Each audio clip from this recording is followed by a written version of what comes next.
out to be completely unreliable assholes.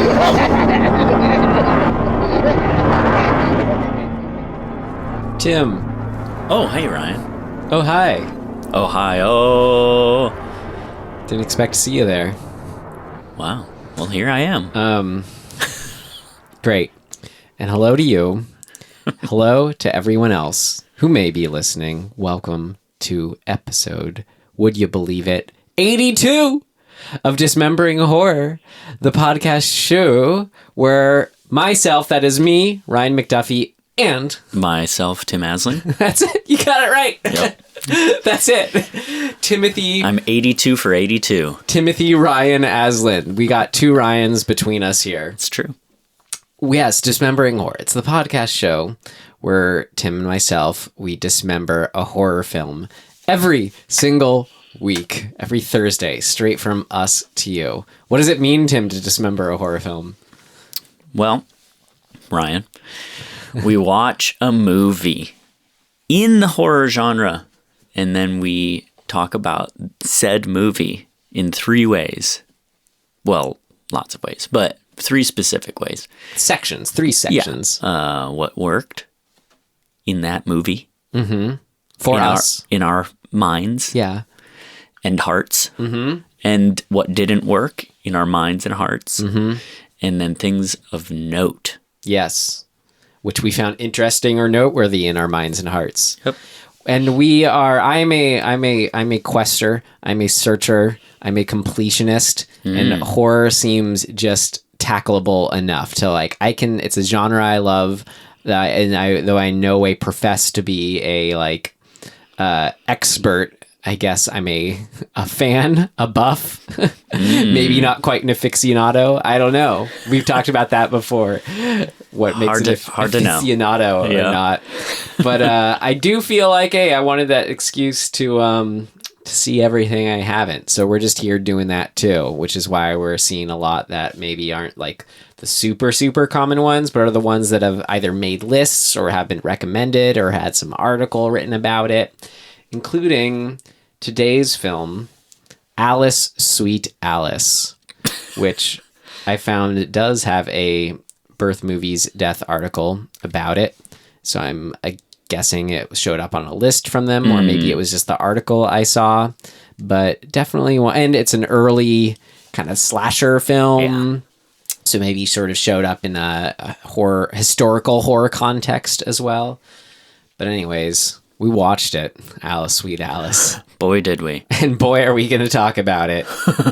And we start off talking about it by first not talking about it and watching the trailer. Oh, yeah. Let's do that. Do you want to do that? Sure. All right. So this is Alice, Sweet Alice, also known as Communion, also known as Holy Terror. Yeah. Brooke Shields in Holy Terror. Alice was too old to play with dolls and too young to make love. Brooke Shields, as you've never seen her before. She was too beautiful to play with boys and too young to play with men. So Alice began to play with death.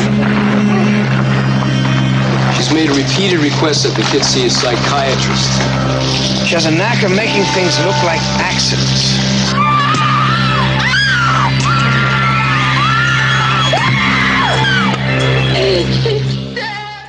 So that is from when it was re-released to capitalize on Brooke Shields' new stardom. There's so much wrong with that fucking trailer. There's so much, yeah, okay. What year was that? 76 or something? Yeah, 76 is the movie, but I think this trailer was from when it was re-released a few years later, or in the early 80s, something like that. Oh yeah. Like 78, 79 or something. Yeah. Fucking A, man. The 70s sucked. Right. There's so much good shit, but when stuff was bad, it was bad. What do you even call this? The ignorance of things was so egregious. Mm-hmm. Like in this trailer, even just the idea of being like, oh, Brooke Shields, you know, let's capitalize on that. Showing a picture of her older and... Yeah, like, gross, dude. The sexual, I mean, I guess it's sort of one of the big things that it comes down to is the sexualization of young girls. Yeah, those opening lines, like, why, what? Yeah. Why did gross, they mention dude. that at all? Like, what? Too young to make love. What? What the fuck? It has nothing to do with the film, too. No. We were just as flabbergasted. If you hadn't seen the movie and you're listening to this, you was not, you hadn't Not a missed good something. Yeah. I almost thought where you're going, this will use a segue into the rating. I'd say that also applies when you're like the 70s just sucked. Like what I'd hope for this kind of film, you know, I was hearing stuff going into it, sort of comparing it as like the American, okay, wait, we're going to get this word right, Tim. You'll see where I'm going with this. Correct pronunciation of the word Giallo.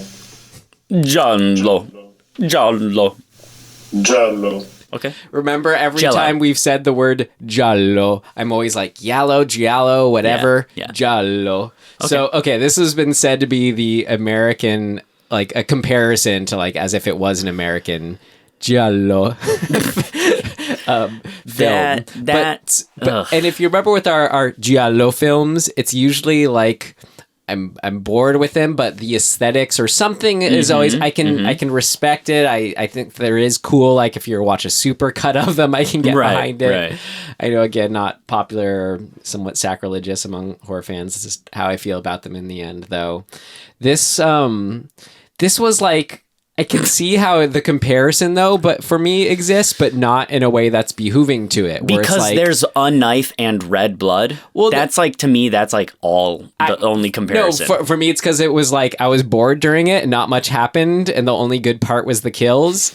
And yeah, it did have a kind of like style or whatever that is, or like use things. But for me, it's just the giallo films, like, I think they're just cool stuff to the visuals when it comes down to it. Yeah. This, it got me thinking when you said a lot of not good stuff about the 70s, like the aesthetics of this and stuff just felt not cool. Like I just didn't want to be there, and not in a good, effective horror movie way. Like you could say Martin, I think it would be a good touchstone comparison for this. That we've seen. And then also Possession, sort of similar, era. But that one worked where that sort of discomfort of like everything of the middle class setting, the sort of the 70s like style, but in that kind of lower middle class setting, and just kind of not cool and funky, the better parts we think of the 70s. This just, I don't know, it just didn't I just didn't enjoy it. So it's super egregious in its like like it's so off on all the little things that now we're like, yeah, that's kind of gross, or that's not like like there's the big fat guy and they're exploiting it. You know what I mean? That I think the exploitation sort of egregiousness in this is really bad.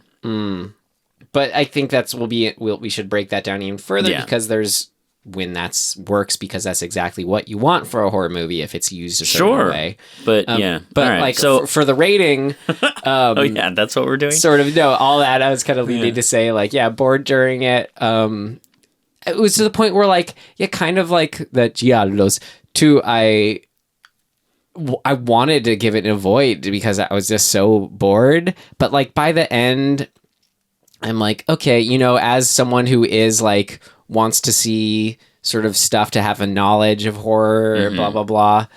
Like I'm fine as putting it as a stream it, and there's like maybe a couple things that like I liked in it, but really not much redeemable at all. But I see like more as like the completionist in me, and as a curiosity, and sort of seeing how it fits into like a film history context, and then in our history's context of sort of showing a certain place in time, kind of like what Martin did, but not as good. Right. Sure, stream it, whatever. I guess I basically feel the same way. Like, there's certainly a part of me that's like, just fuck this movie. Yeah. In a way. But yeah, I can get behind that argument.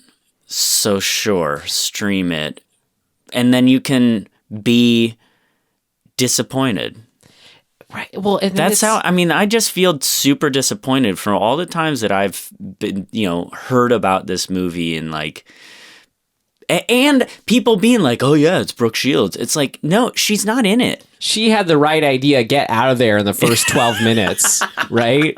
Yeah. Like, I would not want to be trapped in this movie. Other horror movies, I'd rather be trapped in because it's like, at least they look cool or like even or trying interesting. to use her as like the branding to get people in is egregious. Mm-hmm. And it makes me want to just be like, fuck you guys. Don't even stream it to give them right. After the fact. So, okay, but the other aspect is like, too, ugh, where it's like, I'm usually, pretty set in my ways, but there's just so much, honestly, like fan critical praise for this, where like Roger Ebert wrote a big thing when it came out and gave it some push. And then some of the, like, looking at Rotten Tomatoes, there's really none of the splatter ratings, all just the full tomatoes. Let's see. Splatter. It says, well regarded among horror fans, Alice Sweet Alice has aged surprisingly well and stands up to repeated viewings like many of the best films of the 70s, particularly with its look and style. Another one. What? Well-crafted, eerie, thinking man's slasher flick about a dysfunctional, devout Catholic family under attack from an unknown assailant. I'm sorry. Thinking man? Let's see. Prominently placing Catholic iconography in certain frames, Soul does violence to the idea that Christ is the redeemer of anything, least of all our sins. Oh my God. I don't know. I don't know. I don't get it. I don't get it either, Tim, but it makes me wonder from our clearly perspective who didn't enjoy it, if there's like kind of like when we were talking about Trench 11 getting caught up in the hype of a film festival opening and being there and it being better than it actually is.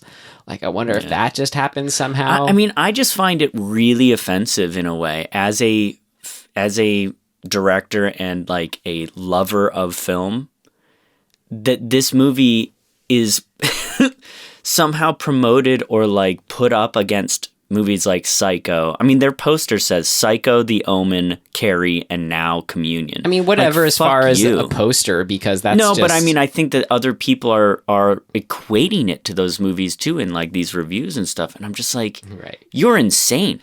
If you think that this movie is close to those movies, like, I don't understand the world anymore. Right.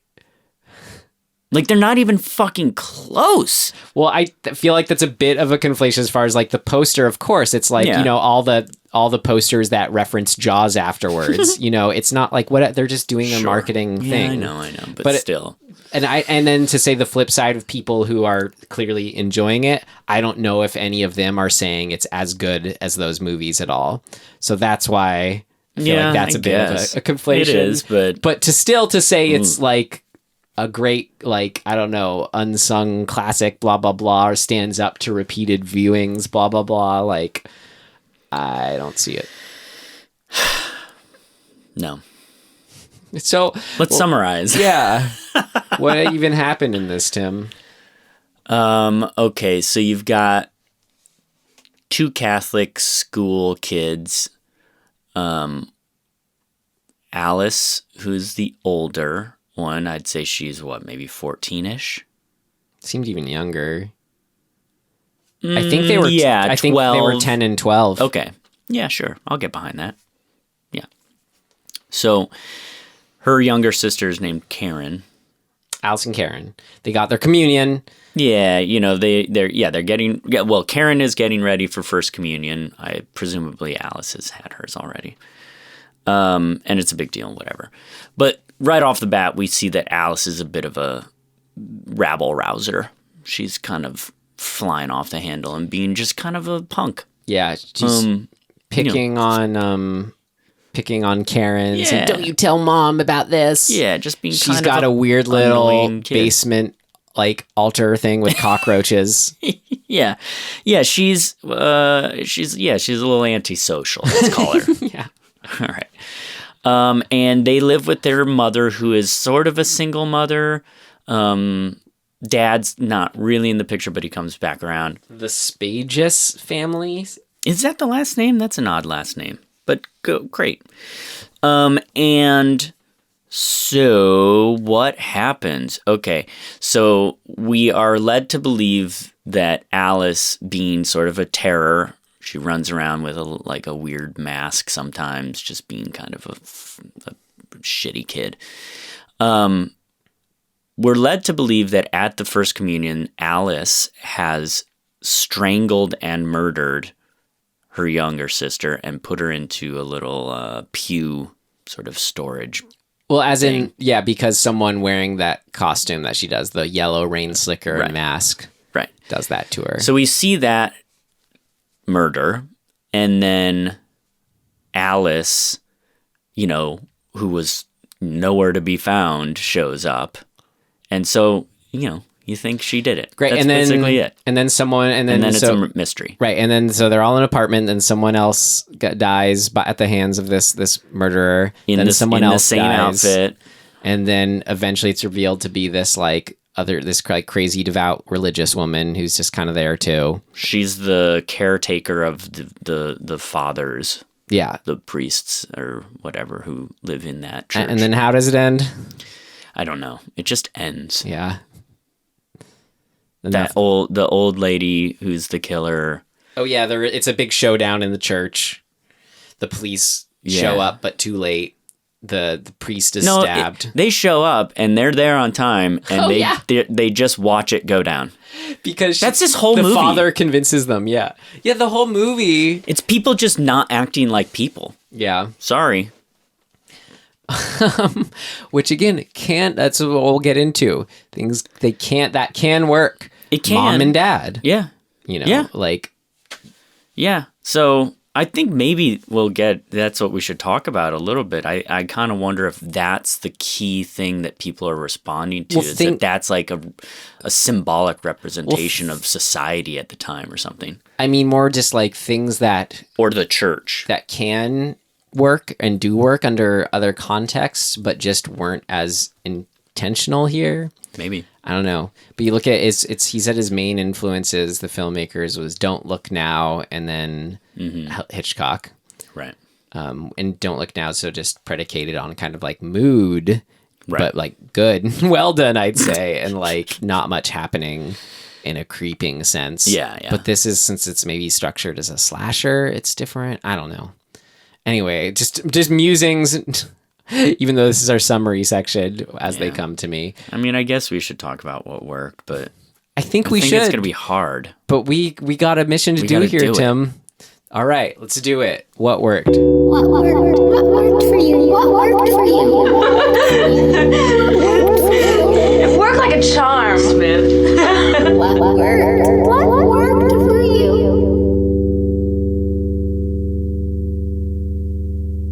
So it's, as far as like horror movie kill things, slasher scenes, I did really like as far as like the location, the type of kill, and like what was going on with the scene of kind of like, how do you even describe it? It was like an old wooden, like, it looked like a train station or something. To me, it looks like an old textile factory. And the reason I think that is because, so it could be any sort of factory. Okay, factory. But the thing that stuck out to me, and I actually had to like have a thought about, is that when the dad gets killed in there and then tied up and subsequently rolled to the like fourth floor, there's sort of these big barn doors. And it's in a stack of like each floor has these big barn doors. And I thought to myself, like, why do you have big barn doors there? I was like, oh, because you need to hoist or lower large pieces of something. Right.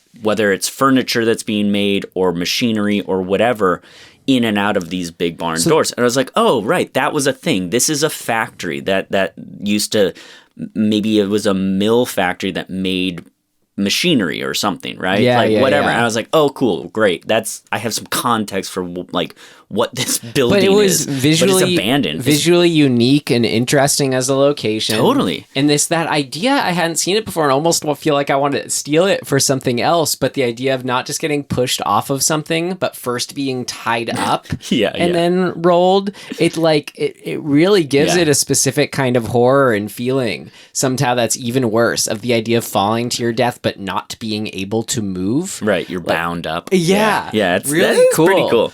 And then on top of that, leading up to when she pushes him off, the bashing at his teeth got to me too. With sort of a brick, I guess. Yeah. So I liked that scene. In that horror movie slasher sense.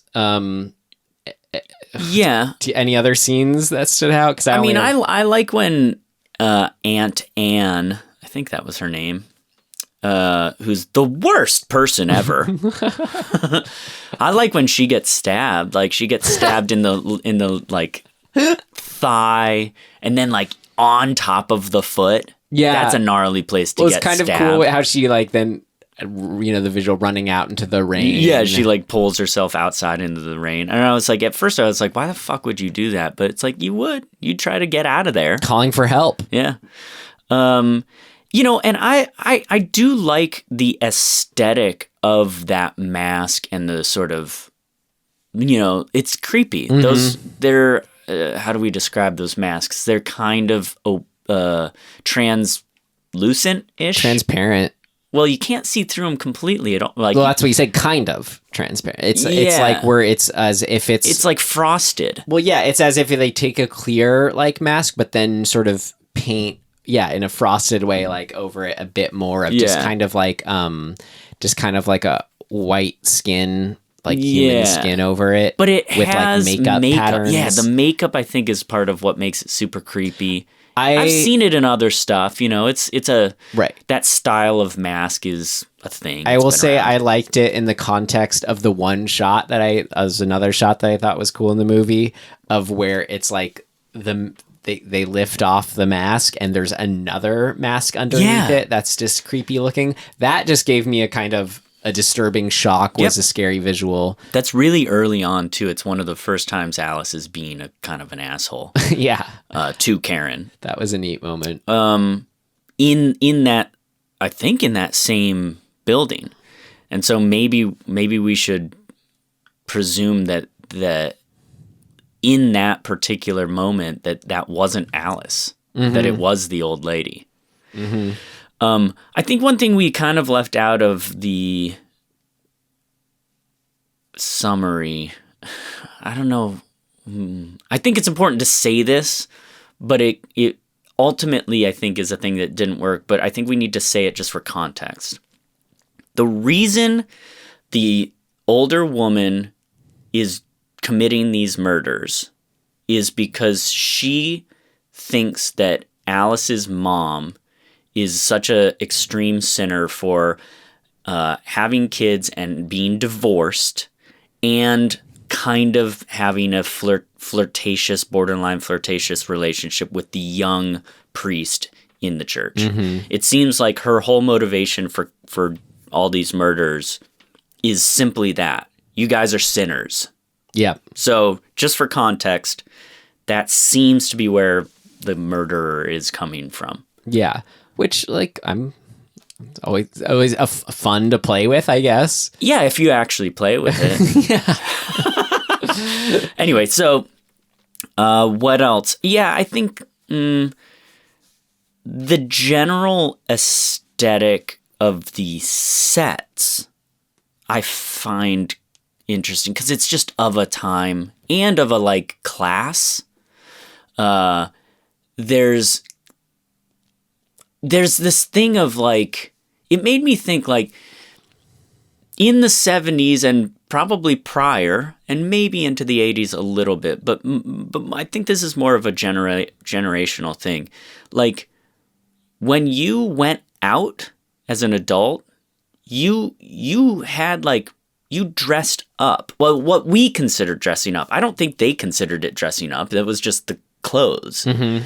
But if you wanted to be respectable or considered respectable, even if you were poor, you had like your nice coat or your nice whatever. You I love put your it. hat. I actually like it. I really love that too. It just makes you remember, or not remember, but it's context of a time that we didn't live in necessarily. We kind of got maybe like a little glimmer of it from for me.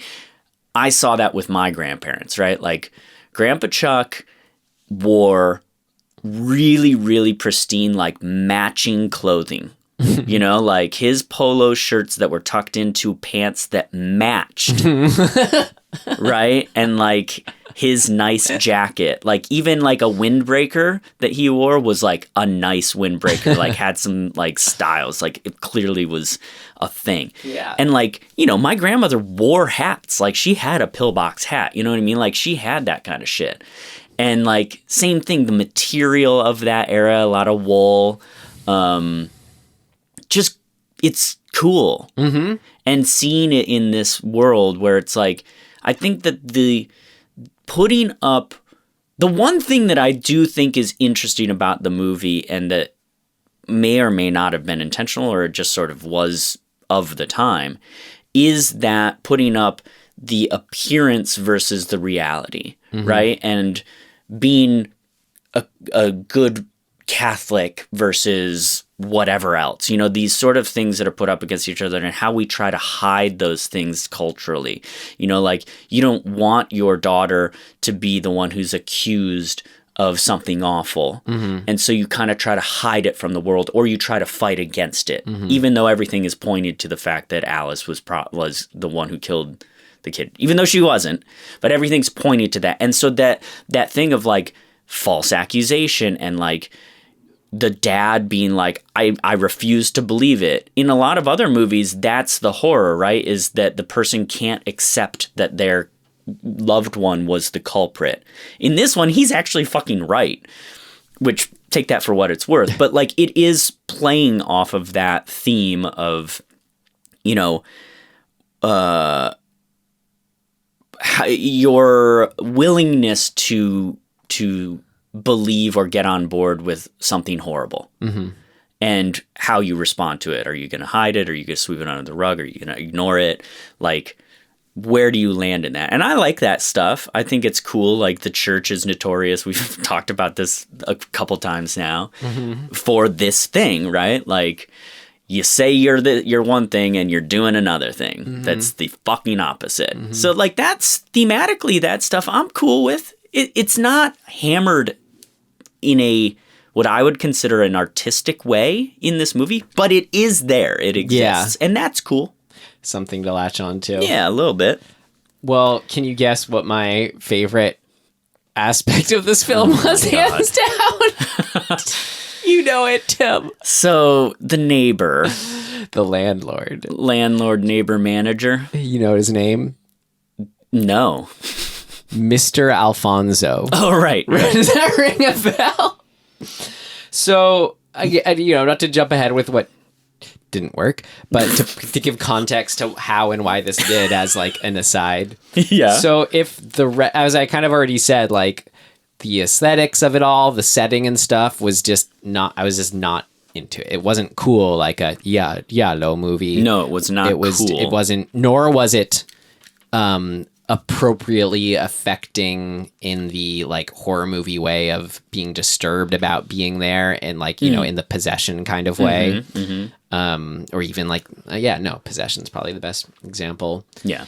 But what the Mr. Alphonso stuff had for it that I think totally like would have like worked to then elevating everything else to a certain level was it was just all weird enough to bring it up to level. It was the only thing in the movie that felt indelible and kind of like, when else could you kind of have this kind of weird? It wasn't just like a disturbing, gross kitchen to be in. It was like a characteristically, or not characteristic, but like, you know, had flavor, color, was weird to it. This dude, Mr. Alphonso, the landlord, who's just like horrible, but like he's like a cartoon kind of sense, which fit in the rest of the context of everything's just like a step above melodramatic too, you know? A step. Right? 6 or 7 steps. Right. So it almost felt like borderline like the movie Delicatessen or, you know, Jean-Pierre Jeunet movie, you know? Dude, I mean, honestly, if John Waters had directed this, I'd be like super on board. It felt like it wanted to go there and didn't. And I was like, well, then it's not good. Like it like, if you want to go into those things, I was like, we could get super weird. So like, he's lives with all like the cats. Just him putting on the record is what did it. That weird old creepy music. That's something that Mrs. Bates would listen to, you know? Yeah. And then like play up the sleaze factor as much as possible. Exactly. Like he has no eyebrows. Did you notice that? Yeah. No. Like what the fuck? Yeah. There's all sorts of like pretty fucking interesting and like subtle design things around him and choices around him that I'm like, yeah. He looks like a cartoon too. Yeah. So all that actually worked in a sort of made me feel bad in like a good horror movie way, not the rest of the movie, which made me feel bad in not in like a bad horror movie way. Right.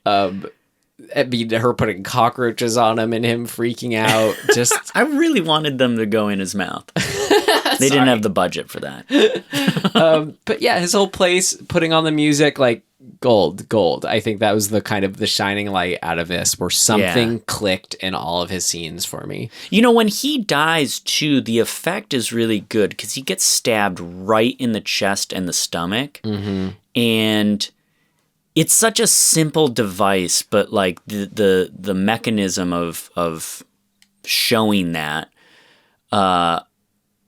the whatever tube they had that was feeding the blood under his shirt, like it came out at such a good pace and like soaked his shirt in a, like you could see the patch of blood growing, like pooling on his shirt, and there was something really viscerally effective about that particular blood effect that I really liked. I was like, oh shit, like that looks awesome. Yeah. And fucking like real.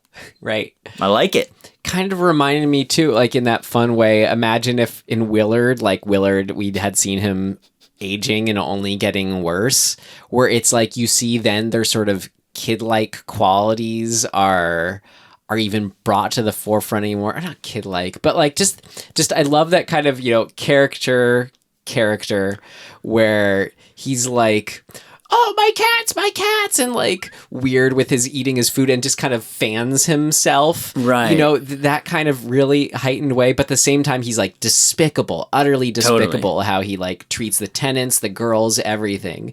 Like just that kind of dichotomy is just a really fun one, just as a kind of a hateable character. Yeah, I think he's what you would sort of classify as like a man, quote unquote, man child. Yeah, he's hateable, but also like tragic too. Exactly. Yeah, it's like, and he plays on our kind of visceral, like our undeniable visceral reactions in a way that sort of plays with our guilt and stuff. Sure. Yeah. It's like, I don't want to get on board with the girl being awful to him and like calling him fatty and stuff like that. It's like, nah, that's not cool. Feel but like he's awful too. And so you're going to go, ooh, I feel just all of this makes me feel bad and uncomfortable. Exactly. And that's actually good. We should be getting it's like our reaction. He's just tailor-made to make us feel like he's a slob. He's a horrible slob. Well, but they then put you a catch patch yourself of like wet stain right on his crotch.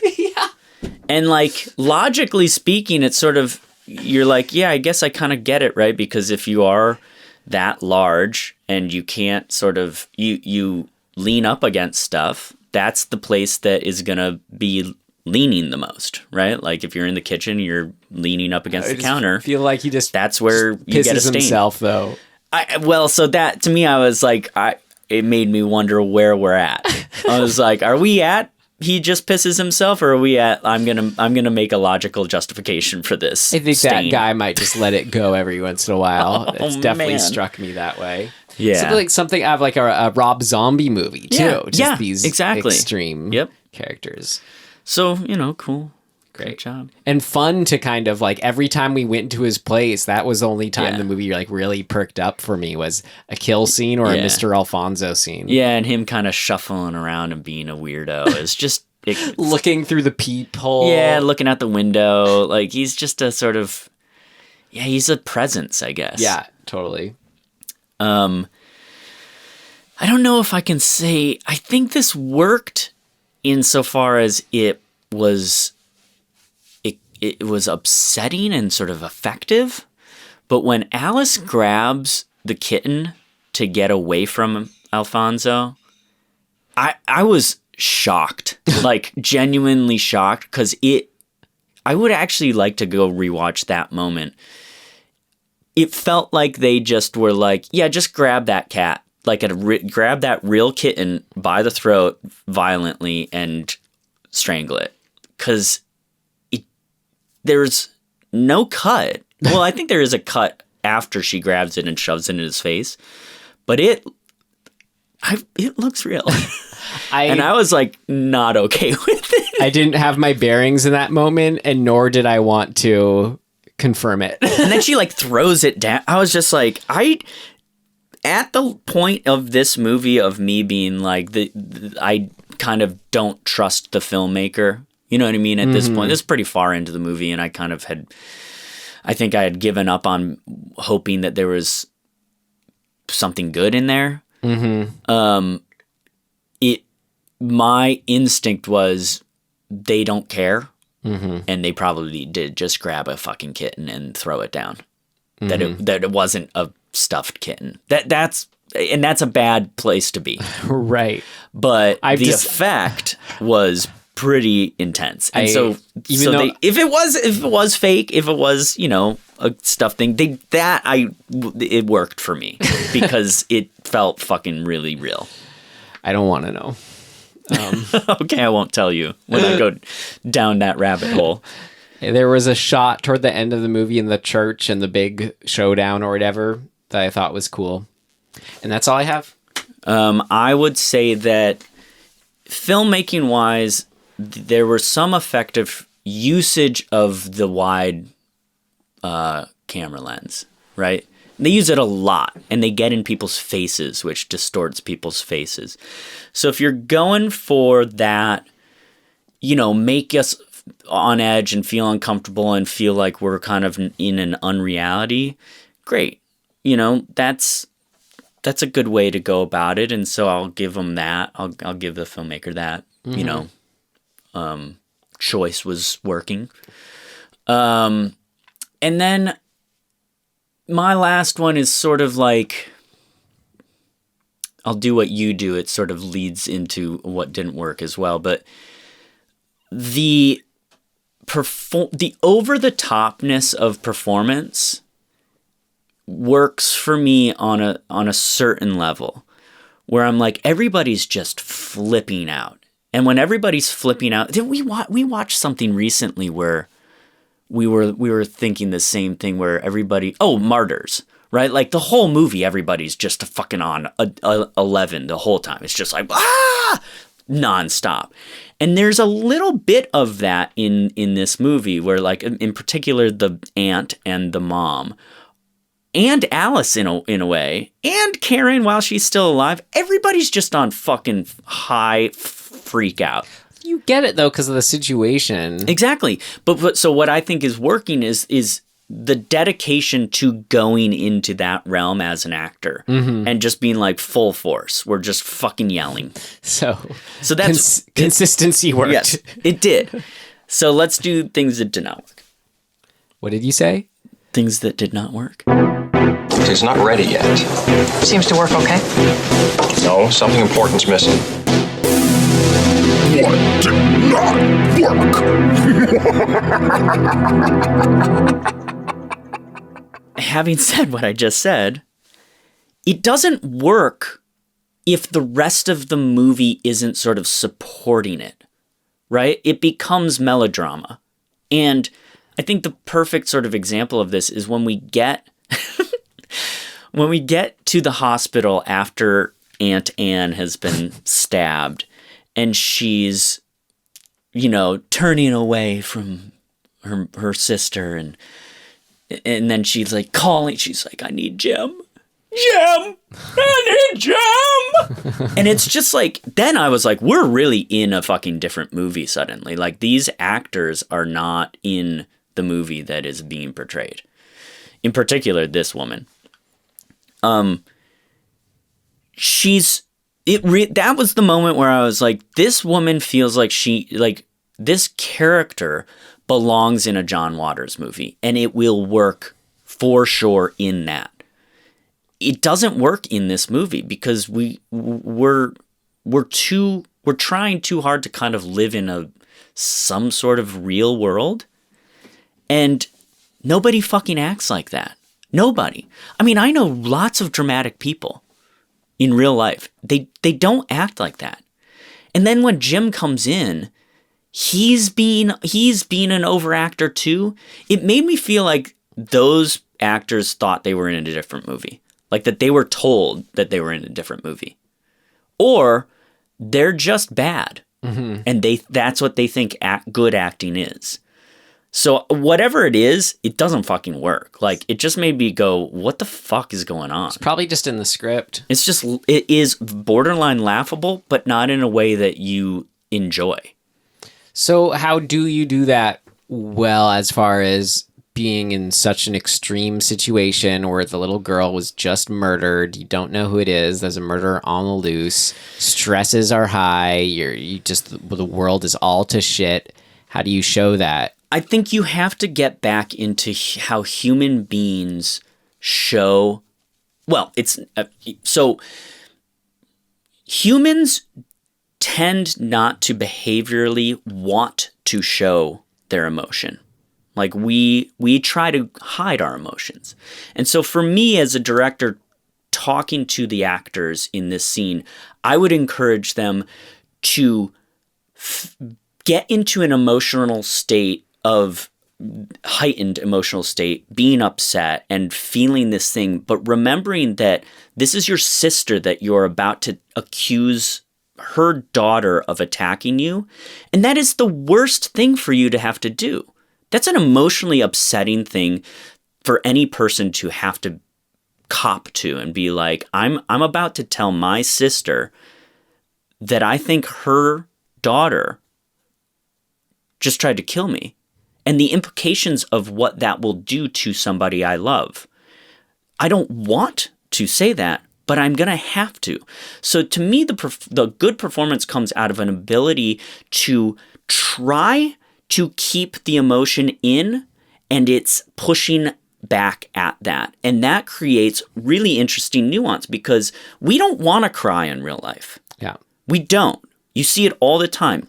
Watching somebody hold back tears and having them spill out despite their desire to hold them in is so much more interesting and like affecting to me. You're saying we need an anchoring of a breaking point versus just never having a point. Yes, and as the director, I think we need to show and build toward that breaking point. Which I think if we can start to see it coming, we go ooh, and we start to like viscerally feel the like oh shit. You moment. Talking about that, just the best, not just best as an example, but just best in a film. I really think it's happened to Chris McNeil in The Exorcist. It literally was. That's my reference point to this type of stuff. Yeah, we want to see that person resist the thing that they know they have to go through. Right, because then you just wonder, in a movie with Mr. Alphonzo, what are they even doing here? Right. Like, the lead in Exorcist is Ellen Burstyn, right? That's Chris McNeil, yeah. But the actress's name is Ellen Burstyn. Yeah. It's Burstyn, right? Is that the right one? God, for some reason, I always question whether or not I've got the right name. Watching her flip out, it only works after we've watched her deny that anything is wrong or, build up to like, why doesn't anybody fucking listen to me? Like, we go through a whole process of watching her develop. I wonder if that. there's a different example, though, just as far as instead of dealing with supernatural, dealing with like the death of a child, which Don't Look Now is that. Sure. Yeah. It's all that. Yeah. No, I mean, point made, yeah.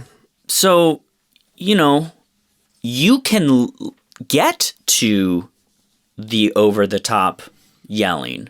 Or what about possession is just that from the get-go, though.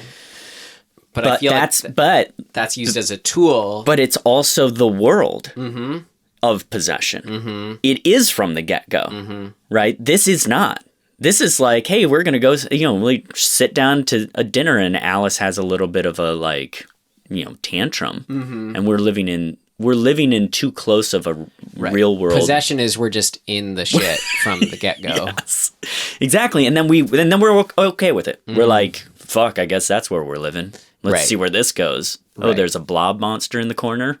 Fuck yeah. It's an interesting breakdown. When it works and what doesn't. I want, if you are going to have that stuff, like, it's got to fit the movie, and it just doesn't for me. That's why the John Waters thing kept popping in my head. I was like, he would take these actors and make an amazing movie. Right. Mr. Alphonzo's totally, like, in his wheelhouse. Yes. Anne is for sure.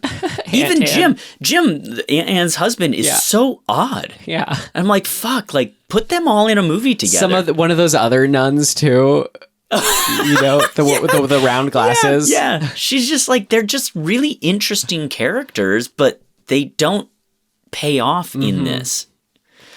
Which I guess is kind of the bigger thing. The payoff to me in this movie is just fucking want. Like, right. So so basically, I mean, going to, I said, like, except for the occasional kill and Mr. Alphonzo, I was just bored throughout it all. So can you put that as to maybe why, like in the more mystery sense or lack thereof, or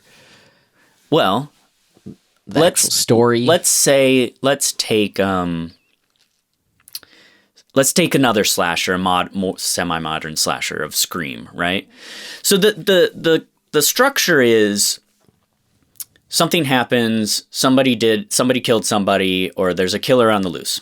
That's essentially the structure, right? The killer on the loose, who is it? Misdirect. Oh my God, it's this person all along. You have to know that person, the all along person. Mm-hmm. You have to know them.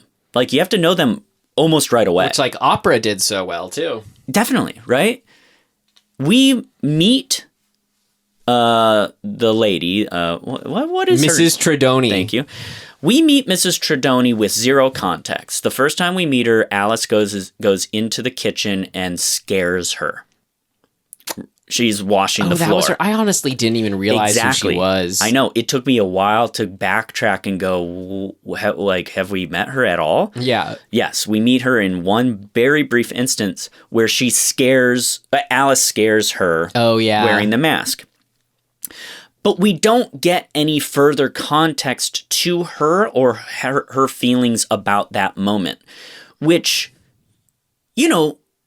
what I would do, I think, storytelling-wise, just to give us a little context, is to have her get scared by Alice, and then when Alice is being sort of punished or reprimanded for it, have Miss Tredoni say, hey, it's okay.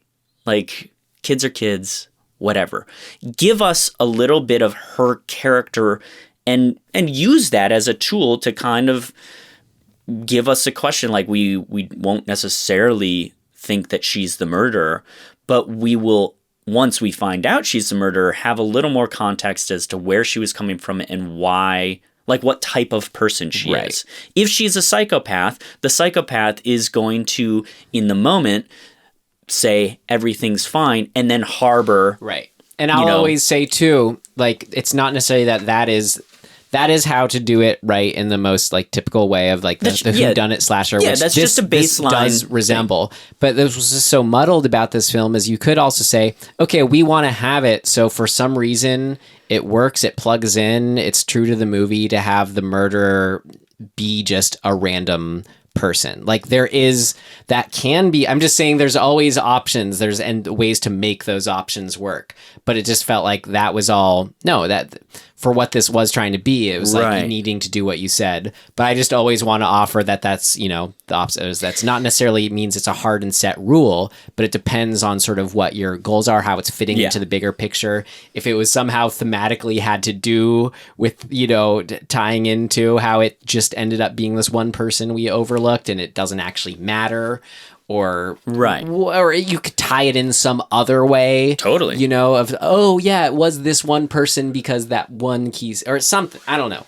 Just to say, like, there's all kinds of ways to make something work with what they have. Totally. I think the key is, if you're going to have it be just somebody random, even if we meet them, like you're walking down the street and you bump shoulders with somebody and they end up being the killer. We don't see that person for the rest of the movie until the reveal. We have to get a little bit of like reference back to that moment. Mm-hmm.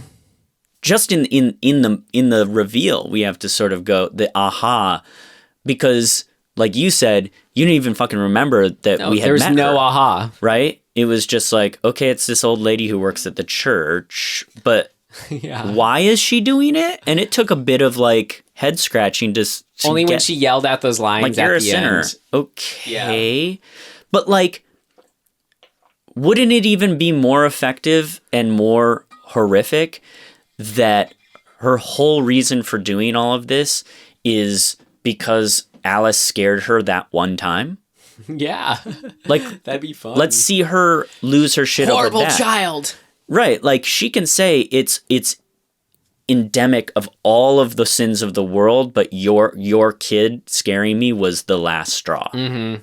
Like that, then we go, wow, this person really is fucking unhinged. And why are they unhinged? And we can start to go down that pathway of like, this is more symbolic of a bigger sort of systemic, brainwashing or whatever the fuck. You can go in all sorts of directions. So is that... We don't get any of that. So is you describing as, not getting any of that to chew on, not getting any kind of actual whodunit mystery to chew on, is that why it was boring, do you think, between every scene that was not a kill scene?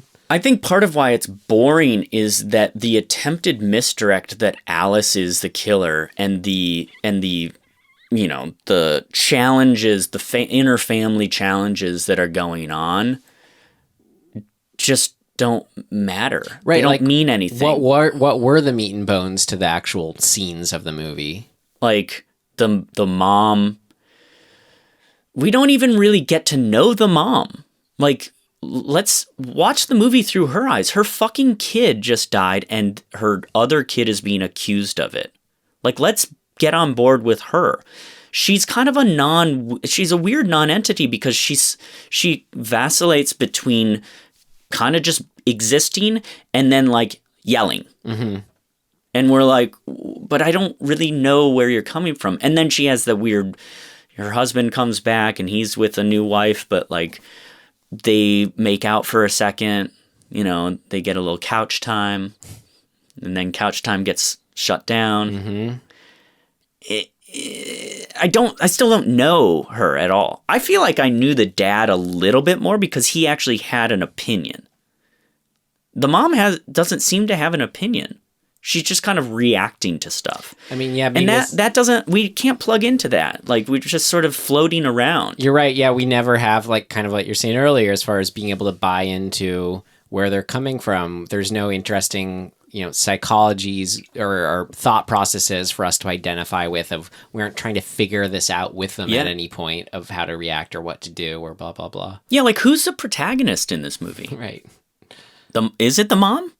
Right. Is it Alice? Again, which in itself isn't a bad thing as far as like, Exorcist, you have the mom and the priest sort of all as leads in their own way. Yeah.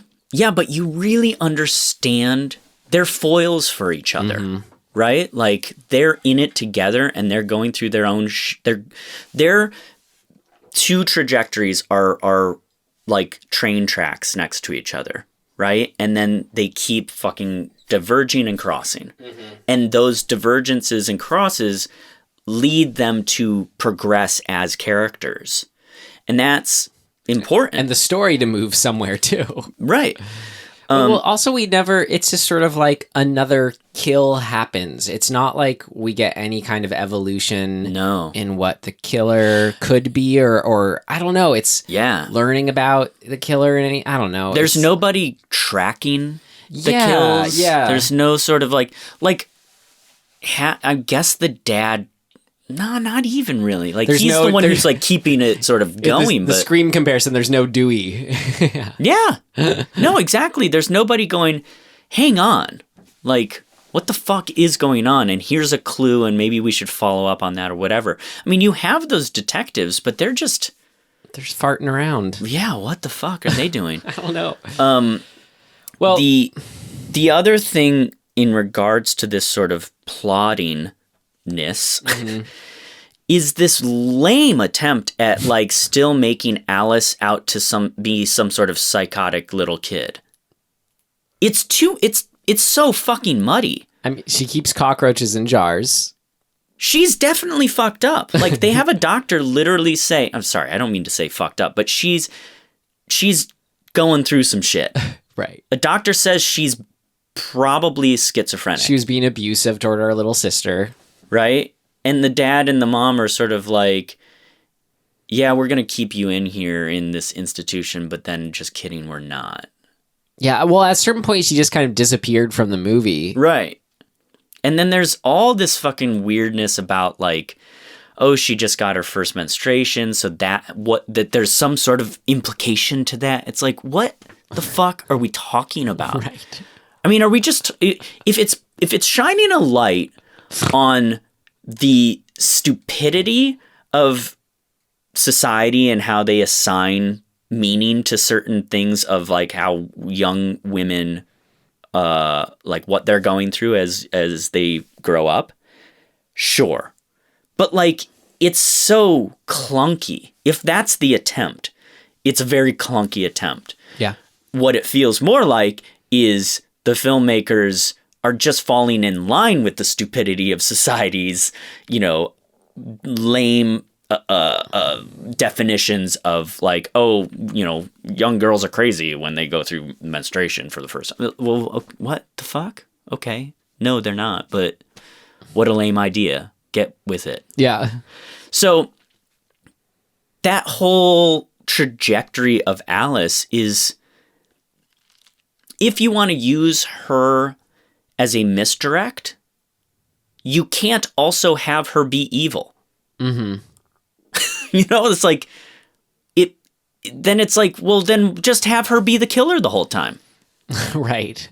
Do what Primal Fear did. Have us or use that as a tracking point of to what extent is her crazy. Right. Like if that's your question at any given point. I mean, she's a shit to everybody. Mm-hmm. Why? Mm-hmm.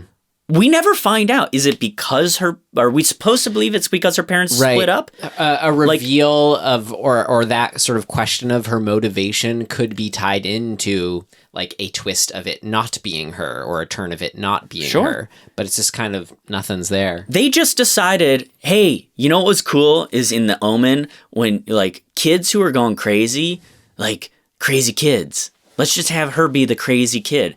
That's as far as it goes. Yeah. Like, well, the kid in The Omen's crazy because he's Satan. Right? There's a actual reason. Right, but it's like, yeah. Reagan is not just a kid going through like adolescence. At the same time with those, that's so good is that it's questioning our own belief of like, but that can't be true. The son of Satan, like he is, but we want to think he is just crazy somehow. And that's the metaphor, right? Like, it is a metaphor for the difficulty of growing through those times as a kid, right? Mm-hmm. That you could say, oh my God, that time is, it must feel as a kid at times. Like, and from the parents' perspective that everything's insane. Were they trying to go with like... It felt like at the beginning it might have been trying to just approach it from the angle where she was somehow like jealous of her younger, more popular sister. Definitely, who then dies. They try to do that. Setup. Like Alphonzo says, the pretty ones are always the ones to get killed or something like that. It's like, what the fuck? That's like a what on multiple levels. Of I know. Like, what does that even mean? And what is the context of girls getting killed that you're referring to? Like, what's like what and what and what and what? Oh God. Yeah. So there's just too much shit like that where I'm just like, I think the filmmakers, they were I don't even know what to call it. It's such a huge miss. Yeah. Like they're just off. Like they're out of touch. So, and maybe they weren't for the time. In the greater scheme of things. Like the reason good stuff is still around from that era is because it was rose above this level of shittiness. Yeah. And was good. I feel like this is just mediocre, status quo, bad fucking filmmaking. You heard it here first, folks. Am I like single-handedly ruining my career if like people start listening to this? You know? I always wonder that, Tim. Like for both of us, I hope we have the career opportunity killer to have an opinion. I hope we have the opportunity to speak to that someday. Sure. But we always come up every time we are about to bash a Blumhouse movie. I always go through that. Well, on the flip side too, I'm not saying that we're better. I'm just saying like, and I also think that it's, you know, we can add the caveat that like you can have good intentions in your ideas of filmmaking, but like this is a miss. I feel like in my personal opinion, right. And like maybe not go so far as to say that they suck. Well, it's but hard. I think they fucking missed. To touch on it, I feel like we always are careful about addressing it whenever we do go that direction. Yeah. But at a certain point, it's hard because like, do we have to do that every time for every episode? No, like, and I think that you should be able to call out egregious failures. Again, you heard it here first, folks. Like, don't be sexist. Don't be shitty. Mm-hmm. If you are going to put a magnifying glass on sexism, find a fucking nuanced and artistically creative and important way to do it.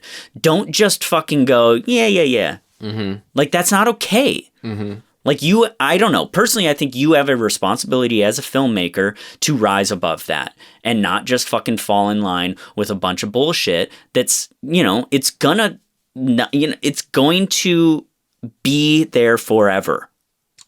So, as we always say, do your best. And on top of that, as we always say, what worked for us, what did not work for us. Yeah. So, but at a certain point, no, I mean, just, can't that also be a given? I don't know. Speaking of very subjective things that just did not work for me, as far as not in speaking of to everything you just said, but speaking of as far as that as an idea, right? That we just brought up. You said you liked The Mask. The yellow rain slicker jacket and that mask combo, I just thought I just hated it. Really? I just don't like it. I think it's stupid. It's not fun.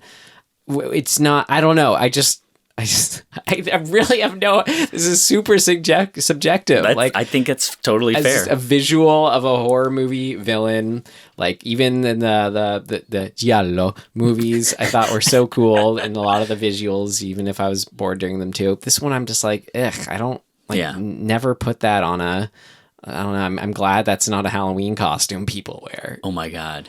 That is definitely my Halloween costume this year. I still want you. No, I'd rather have you be the devil from Hexen. Oh yeah. Oh man, that's gonna be some work, but I'll make it happen.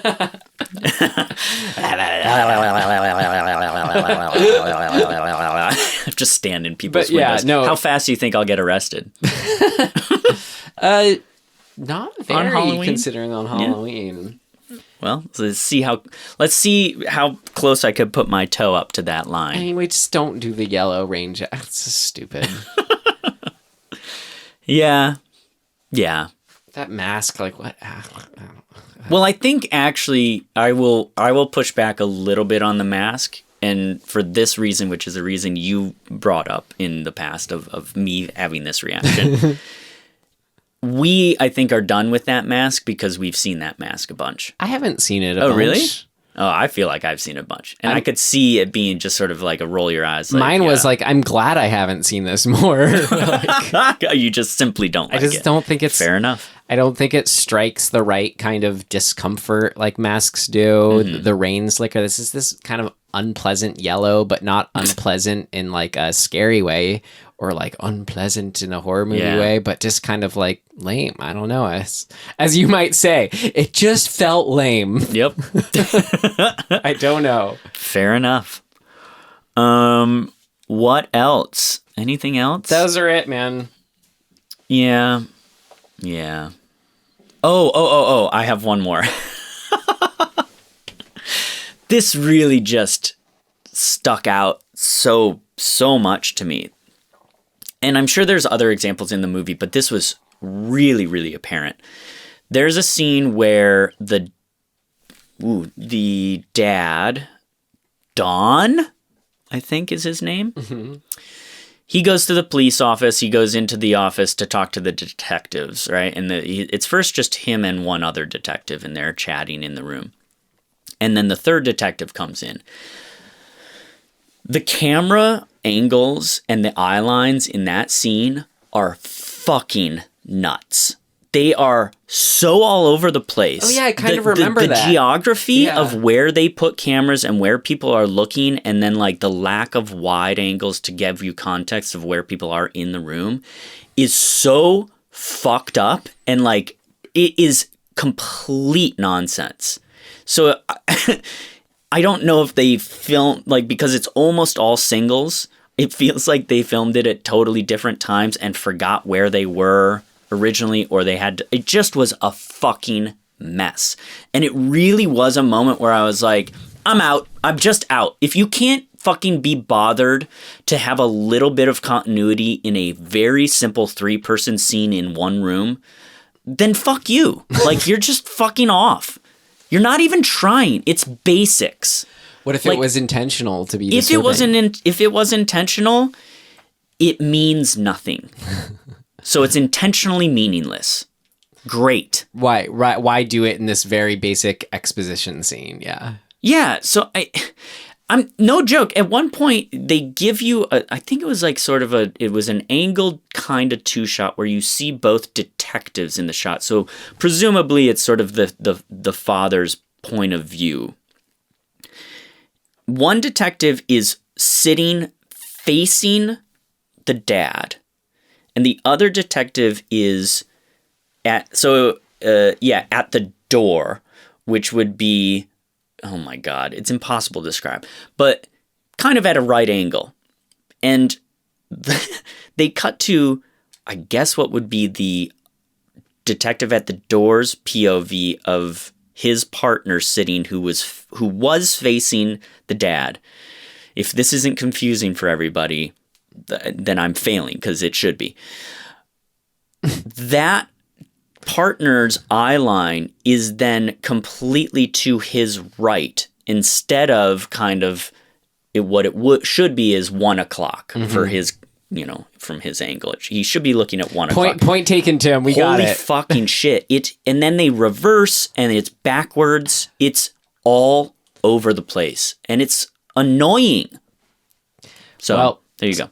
Let's see if there are anything that we found interesting or noteworthy for things of note. Things of note! This should be interesting. Kind of what I referenced earlier, the multiple titles. Mm-hmm. Here's from, let's see. Yeah, from Birth, Movies, Death. The kind of trajectory of this film, its film's life and its titles. So the filmmaker, was it Alfred Soule? Yeah. Soule's picture first premiered in Paterson, New Jersey, where it was his hometown he shot it in, under the title Communion on November 13th, 1976. It went on to play the Chicago Film Festival, where it earned the top prize and a glowing review from Roger Ebert.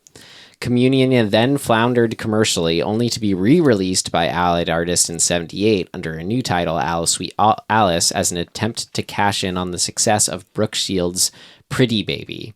The movie went on to be the 6th highest grossing film that week and would receive another shot at a theater goers in 1981 under a third moniker, Holy Terror. What is going on? I don't know. And then this is some more on just kind of its context from Wikipedia as far as where it apparently exists in our culture and horror history. In the years since its release, Alice Sweet Alice has gained a cult following and is considered a contemporary classic of the slasher subgenre in critical circles. It has also been the focus of scholarship in the areas of horror film studies, particularly regarding its depictions of Roman Catholicism, child emotional neglect, and the disintegration of the American nuclear family. Right. I'd love to sit in on one of them classes because I just want to hear where they're coming from. Well, I'm kind of flashing back to film school and being like, cool, yeah, you can... It just all adds up to me is just, it feels like it says, yeah, this is there. Like, yeah, great. You know, I can totally see how in some way these characters represent the disintegration of the American nuclear family. And then just kind of be like, so what? It's not a good movie. It's also, yeah, it's there, but is it a good depiction of that? It depicts it. It doesn't say good. Is it a meaningful depiction? Particular regarding its depictions. It's just, what? It doesn't give a lot to chew on aside from the fact of just kind of feeling like you go, oh yeah, that's there. It's this. And then being able to say disintegration of the American nuclear family. Hey, yeah, okay. Well, cool. Yeah. Like, what do you say? Do we, like, if you watched Demon Wind with us, do you say like that's about? You could say, oh, that's its depictions of like Nowhere America. I don't know. Like, what would you say? I'm just trying to think of something scholarly sounding. The lost generation of adolescents making their way into adulthood. And like fucking, you can make anything up out of anything. Right? You just fucking say sure, yeah. Here's what you do: you identify the characters and classify them, and then in a broad societal context, you then put them into some sort of definition, right? You say this class of this group of particular people in society go through this phase in their life, right. And this movie is a depiction of that. I guess, what the fuck? I lost the good example, but it's not a good example. No, you were getting where I was going, as if I could have followed through, with Demon Wind as a just whatever, but it's just anything. Like all it comes but it comes down to just kind of setting and story context, just these things that are obvious givens that are going to exist.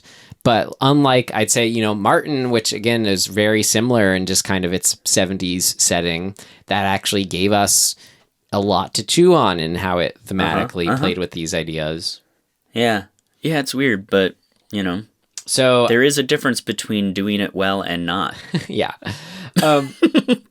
So I had to wonder, Tim, just as a viewing experience, this print on like Amazon Prime or whatever, it looked terrible.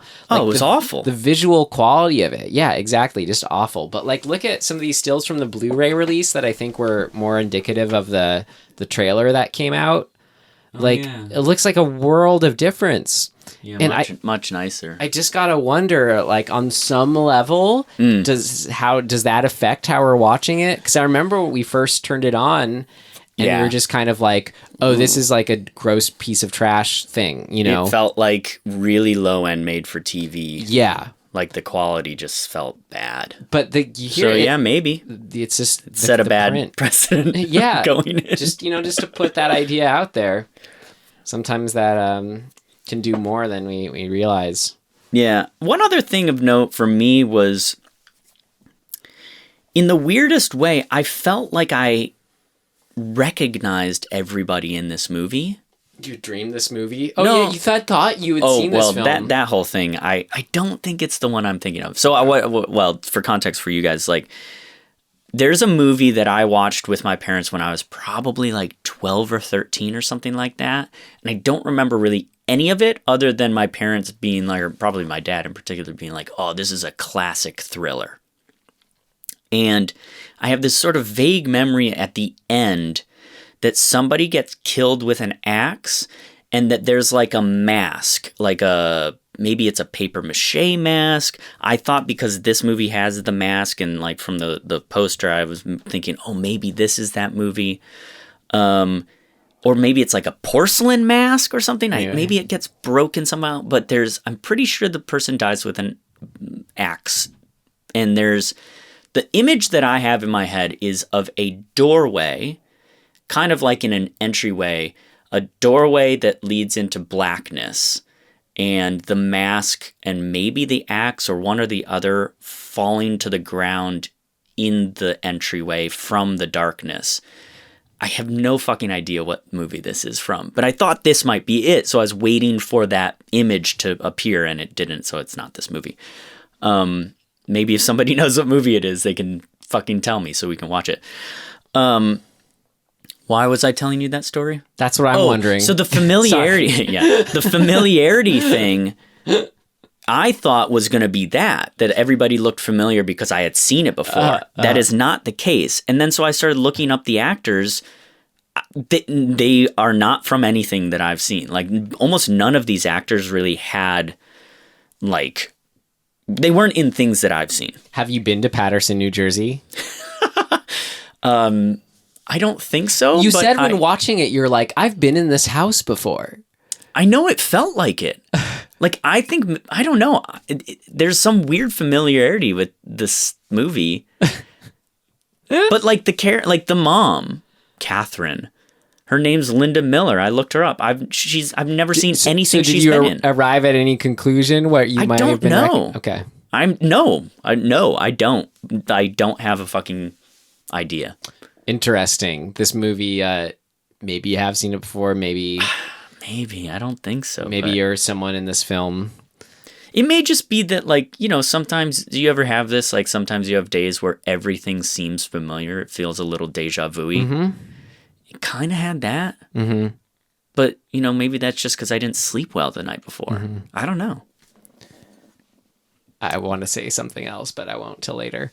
Okay. The last thing I had to end on, just because, this Alphonzo, Mr. Alphonzo guy, I had to see who was this guy. Nobody. What's his deal? Well, he's somebody, as everyone is, Tim. Well, his real name. What's his real name? Alphonzo. Oh my God! It's Alphonzo de Noble. He was in this and a couple other low rent horror movies. But here's a little bit about him. Alphonzo de Noble was because his stuff was the highlight of the film. Alphonzo de Noble was a morbidly obese actor who only appeared in 3 low-budget horror pictures during his regrettably fleeting career. De Noble's regular job was working as a bouncer at a Paterson, New Jersey gay bar. Writer-director Alfred convinced him to play the strikingly lewd, sleazy, and grotesque pedophile landlord Mr. Alphonzo in the, what this person calls, excellent Alice, Sweet Alice. Alphonzo went on to appear in 2 movies for director Joel M. Reed. He portrayed a white slave dealer in the notorious Splatter-Sickle Blood-Sucking Freaks and a camera store proprietor in the cruddy Night of the Zombies. Okay. This is great. To earn extra money, Alphonzo would often dress up as a priest and hang around cemeteries. Elderly widows would ask, quote, Father Alphonzo for a blessing and offer him a donation for the church in return. Oh my God. This dude. Holy fuck. Well, that's all I had for Alice, Sweet Alice, Tim. Okay. The Paterson, New Jersey, the only reason that comes up in my mind is because of the Jim Jarmusch film Paterson, which I haven't seen. So, all right, I don't know what is it about Paterson, New Jersey? I don't know, Tim. Maybe it's a. Well, should we move on to our recommendations? Maybe, Tim. Yes. It's a synchronicity. Oh, so many synchronicities! Tim, I think this is the first time in our recommendations where one of us recommended something, then the other immediately went home and watched it all. Oh, you watched the whole thing? I finished watching it last night, Tim. We're talking about the YouTube/Amazon Prime series show Hellier, which Tim recommended the last time and sounded right up my alley. So I had to put on the Apparently first episode. it was. And oh man, I was hooked. You Tim. just consumed it. It's so much fun because it's like what I don't like about the ghost hunting shows, like the other ones, is they never get into the kind of meat and bones of like, I said that a couple times today, of like just allowing you to kind of like do the experiential thing of being like, oh man, in another life I'd love to be one of these nerds doing this too. Yeah. You know, like I'm finding all this stuff fascinating. So this actually like lets you live that vicariously a bit of like, actually like a whole episode is a half hour of just this one kind of session they have or something. Right. And the fact that it touches on all sorts of avenues of the paranormal. All over the place. Yeah, and you're right, is very much, you know, concerning about the idea of synchronicities. It's almost just a show about that, which is just something I find fascinating and, you know, interesting. Yeah. And cool. So man, I just got to recommend it. Dude, down to this, check out this for synchronicity, Tim. Ooh. So last night, it just happened to be the timing of when I, you know, when I was putting on the last episode, I like switch it over to last episode 10, season 2. And I turn on Twitter. I'm like, all right, you know, a little 5-10 minute break or whatever. I see like on Twitter, you know, because I had already followed them all the people in the show, that one of them says like, hey, tune in tonight for starting at 10:48 Eastern Standard Time, which was 7:48 Pacific Standard Time, for a joint like viewing of season 2, episode 10 of Hellier. Whoa! And it was, so with the moment I started it, so nearly exact, it's not quite exact, but it was 10 or our time, 7:58. So I had switched it over to the episode when I was, apparently people across the world were to watch this. I had no idea this exact episode. But then I hit play exactly 10 minutes to the minute after everyone else did for this live screening. Mean? I talked to a psychologist the other day, just in total random conversation. And I brought the show up because I was like, oh yeah, I've been watching this show. And she was like, oh, those guys, that's like legitimate compulsive disorder stuff. And I was like, whoa, yeah, I hadn't really thought about it. But the moment in the show when, I forget his name, Connor. Yeah, Connor. He's my favorite. Is doing like numerology stuff was the moment where I was like, okay, we've crossed over into like actual, this seems more like it's the ending obsessive compulsive behavior rather than meaning, it like having some meaning. This whole thing of like, it's all 9s and 3s. I was like, this doesn't feel any more like kind of esoteric stuff. But it started to feel like this is disorder behavior. But then will you see how it plays out? Totally. I'm just saying the feeling that it evoked for me shifted from this is fun, sort of fun, paranormal, esoteric, whatever shit, to like, I'm watching somebody go down an obsession rabbit hole, like a compulsive obsession rabbit hole. But you watch it in the context, it wasn't that though, because it's like, these people are like literally being given what they call cipher clues to decode. And he's just doing that. And then he's like, well, to make sure I wasn't just crazy talk. With you. He was like, we did, 100 other examples of random numbers in a string to see what they came up with. Yeah. It's all there. I'm not making any sort of condemnation on him or it. I'm just saying the feeling it gave me started to leave the fun and go into a different realm, like as a viewer, where I was like, this now, I think I'm disconnecting the from whole, it. I think the whole, whatever you call it, show is about exactly like challenging people to decide where that line is for themselves. Yeah. But I mean, you asked, what does it all mean? I mean, I'm with them, and what synchronicities I just always take as like, if you've experienced them, Tim, but I think it's just a kind of how do they put it? Put it as almost like it's in an initiation, which is a little specific. That's right. Yeah. But I just think it just means you're where you're supposed to be. Right. It's just kind of an affirmation is how I look at them. Because I've had some that maybe just give me the kind of like my brain can just explode kind of things, or I can just kind of someone, I mentioned it once to a friend, and she was like, rather than freaking out, she's like, "Oh yeah, that's beautiful." And I was just kind of like, "Yeah, that's there's an underlying." Okay, here, since I'm kind of opening the box just to go there a little bit, Tim. I think a lot of where we're being held back nowadays is forgetting. We associate the idea of interconnectivity with kind of being something non-scientific or baseless, when it's literally like the most like thing that we know that's the most like scientifically valid thing is we're all on some basic subatomic level like stuff that's connection. We're just the like 0.001% that just kind of shows up somehow. And also the idea, which we see like the same, everything is nature, everything is natural, and stuff is, and there's inherent like rules to that or patterns, whatever you want to see. So like the idea of that just in kind of ways that we don't observe, or just our society, our ways of thinking, our paradigm isn't built around that is true. We sometimes get reminded of things that maybe we like to pin to coincidence, which is of course a very real thing. But at the same time, because everything is on, again, scientifically, physically, physiologically, whatever you put it, actual level, literally interconnected, like things are reflected in one another that pop up. But in a way, that's just because it's not common. We don't have a sort of immediate explanation for it. It doesn't feel grounded. Can just get us to go, like you said, it lost me. Yeah.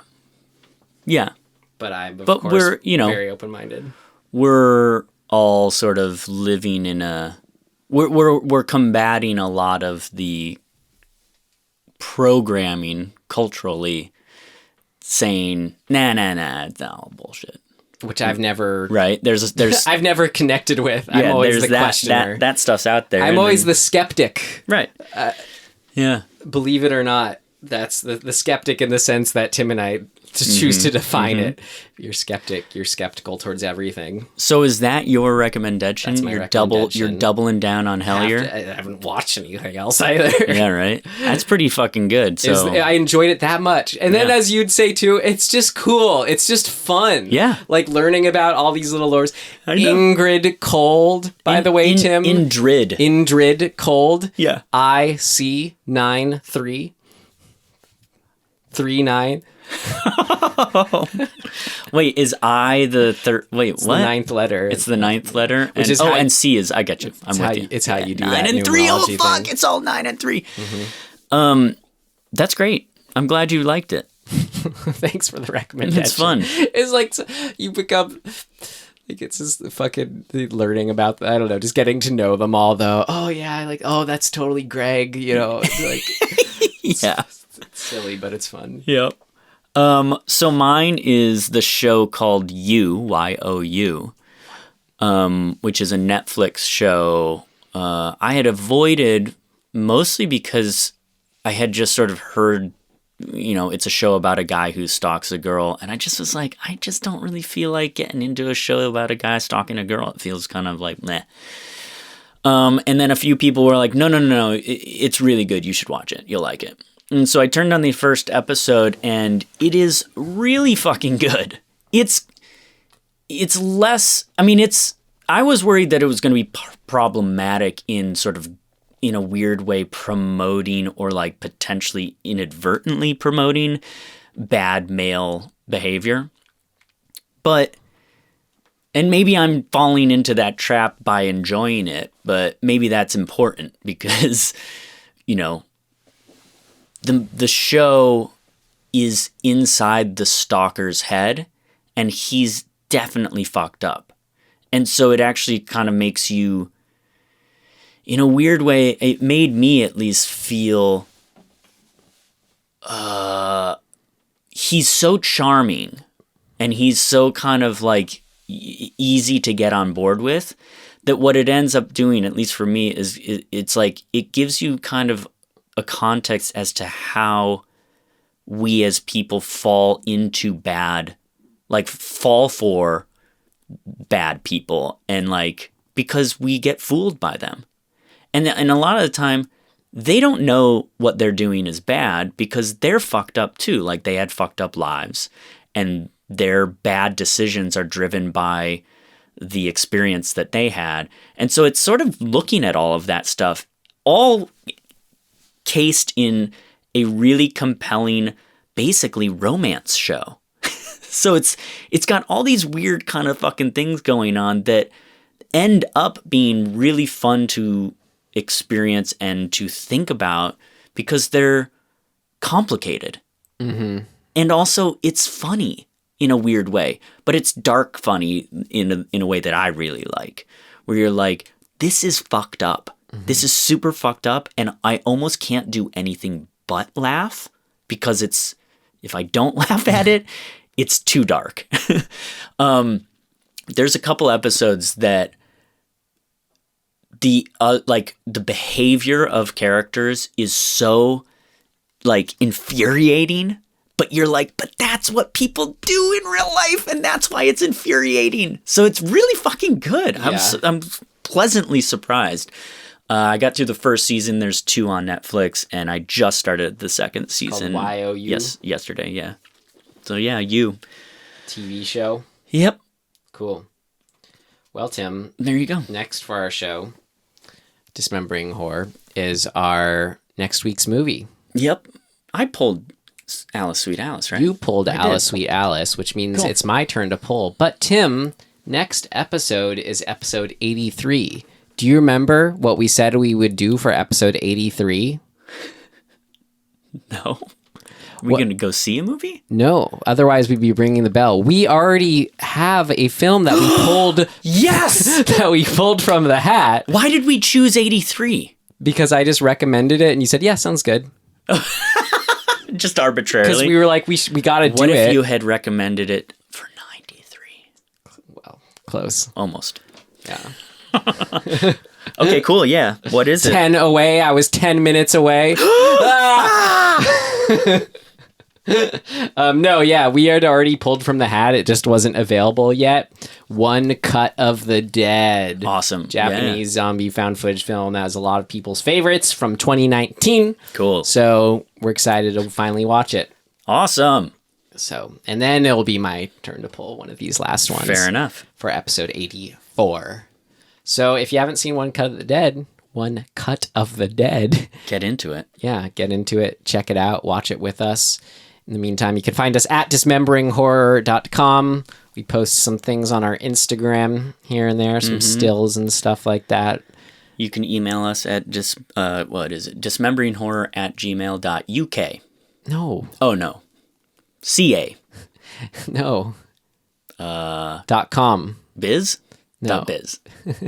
Is it gmail.com? Yeah. Wow. Even if it was UK, How'd we get it? Even if it's UK, I think it's .co.uk.